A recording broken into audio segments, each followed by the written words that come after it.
عمر ہاتھ میں تلوار لیے غیظ و غضب سے بھرے ہوئے گھر سے نکلتے ہیں کہ بانی اسلام کا چراغ بجھا دینا ہے۔ راستے میں ایک صاحب ملے اور کہا کہ خیر تو ہے، کدھر جا رہے ہو؟ کہا چراغ اسلام بجھانے جا رہا ہوں۔ مسکرا کے بولے گھر کی خبر تو لو۔ کہا میرے گھر کو کیا ہوا؟ کہا تمہاری بہن فاطمہ بھی نوکر بن گئی ہے رسول اللہ صلی اللہ علیہ وسلم۔ غصے سے بھرے ہوئے اپنی بہن کے گھر کا رخ کرتے ہیں۔ کہا تم سبھی ہو گئے ہو، دین چھوڑ دیا تم اور بے تحاشا مارنا شروع کیا۔ فاطمہ بنت خطاب بولی عمر تم خطاب کے بیٹے ہو، سنو میں بھی خطاب کی بیٹی، جو ظلم جو جبر کرنا ہے کرو، میں محمد عربی کا دامن نہیں چھوڑوں گی۔ کہا جو تم پڑھ رہے تھے مجھے بھی سنا سکتے ہو؟ کہا تمہیں غسل کرنا ہوگا۔ عمر اپنے بدن کو دھو رہے ہیں، میرا رب دل دھو رہا ہے۔ کہا عمر کی عمر برباد ہو گئی، مجھے لے چلو حضور کی چوکھٹ پہ۔ حضور کے سامنے جا کے بیٹھ گئے۔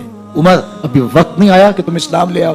یہی وقت تھا عمر کے اسلام لانے کا۔ لبوں پہ کلمہ جاری ہو گیا، اللہ اکبر کی صدا اس زور سے گونجی کہ مکے کی گلیاں گونجنے لگی۔